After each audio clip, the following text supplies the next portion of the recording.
എല്ലാവർക്കും എൻ്റെ നമസ്കാരം.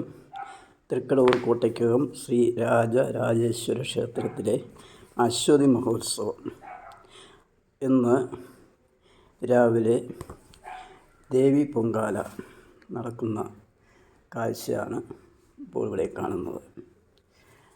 കൂടുതൽ വിശേഷങ്ങളുമായി അടുത്ത വീഡിയോയിൽ കാണാം.